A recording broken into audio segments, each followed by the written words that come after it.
Hey, over here. Come over and listen. I have a tale of legend just for you. Now, where do I start?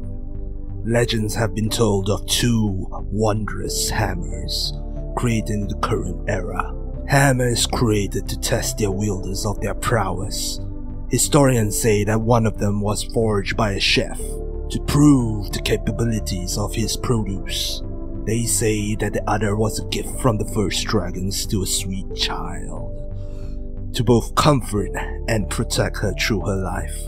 Interested, fellow hunter? Well, what if I tell you that the smiths of Kamura are able to forge these mighty meme weapons right now? Hey everyone, it's Shark Senpai here. In this video I would like to share with you two hammers I have always wanted to try out in an actual hunt. A brief description of the builds. You are definitely not going to get the highest damage on any of these hammers. If you would like to see the EFR calculations, please click on the timestamps in the description below. Secondly, at the end of the video, I will be adding highlight clips of these weapons in actual hunts. Some with friends and some solo on an Apex Ration. I casually got 10 to 12 minutes per run, but it can be better. But it's definitely not gonna get you to the top speed run timings compared to other builds. Lastly, it's an egg hammer which wiggles when you charge up, and the other is a teddy bear. Good enough for me. If you're still interested, let's head on to the build, shall we? First on the list, we have the Sleepy Bear Hammer. All the builds showcased here will be with a Wax 2 talisman, or my personal talisman of Wax 2 and Attack Boost 2. For the Wax 2 build, this is what you have. For the decorations, 1 Attack Jewel, 1 Tenderizer Jewel, 2 Grinder Jewels, 3 Sleep Jewels, 1 Brace Jewel, 1 Expert Jewel, and 3 Bomber Jewels. For the Rampage skill, go with Silkbind Boost. For my talisman build, this is what I have. More critical eye to get better consistency in my wake up damage, and critical boost for a bigger number. The playstyle I use for this hammer is as simple as what the hammer does. KO the monster, Impact Crater. Sleep the monster, place barrel bombs, then Impact Crater. With this build, KO and sleep will happen 2 times per fight each. If you do good and have Palicos and Palamutes with sleep weapons, it can be raised to 3 KOs and sleeps per run.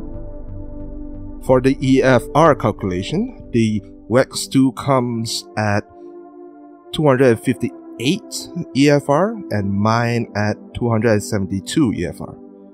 If you add Silkbind Boost into the mix, it changes to 284 and 299 EFR respectively. It's a big boost to your damage, so you might opt to replace one of the level 2 decorations with Wirebug Whisperer for more Silkbind move usages. This is a new calculator I'm using. This is made by Rage of Vitar, and the link of it will be in the description below. Now, for my Eggy Boy. For the Wax 2 talisman build, this is what you have. There's also 1 critical boost on the following page which I did not record. I am so sorry for that. For the decorations, 1 Attack Jewel, 1 Tenderizer Jewel, 1 Expert Jewel, 3 Grinder Jewels, 1 Brace Jewel, and 3 Drain Jewels. You will also have an additional 2 level 1 slots for whatever else you want to add in.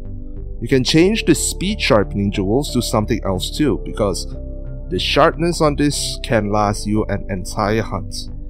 For the Rampage skill, go with whichever monster exploit you want.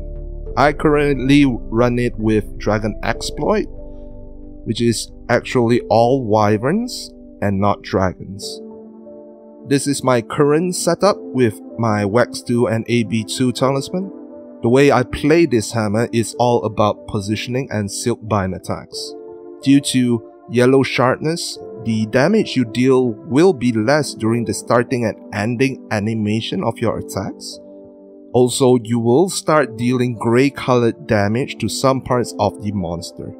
So to play it properly, I had to be mindful of my positioning throughout the hunt. It gets easier the more practice you put into it, and sometimes it's just unavoidable. But that's the fun of it. This also brings me to Silkbind attacks. My impact craters are doing the same damage as it's calculated, which is great. I say, give it a try, and if you like it, great. If you don't like it, it's fun. That's the fun of the game. For the EFR calculation, the WEX 2 build comes in at 414 EFR and my build at 428 EFR. To compare it to the previous Nargakurga build, which has an EFR of 427, it's not a large difference between the two. But if you were to enter blue sharpness on the Gargwa Hammer, the Egg Hammer would deal more damage than it. This is why sharpness is a very important factor in builds. This does not take into consideration the hidden yellow sharpness modifier, of course, so please keep that in mind. You can also find and use the Cutterfly Endemic Life to boost your crit, which increases the EFR by a lot, or a Fighter Pelica with Rousing Roar. Alright, that's all for the video. The next scene will be some highlights on these two weapons on hunts. Some clips are with friends and some when I soloed Apex Ratian with the weapons. I averaged at 10 to 12 minutes per hunt, but I know I can do better the more I play. Maybe I can go for 8 minutes instead. If I do, I'll post a short video on it. Till next time, hope you have a great day and enjoy the highlights.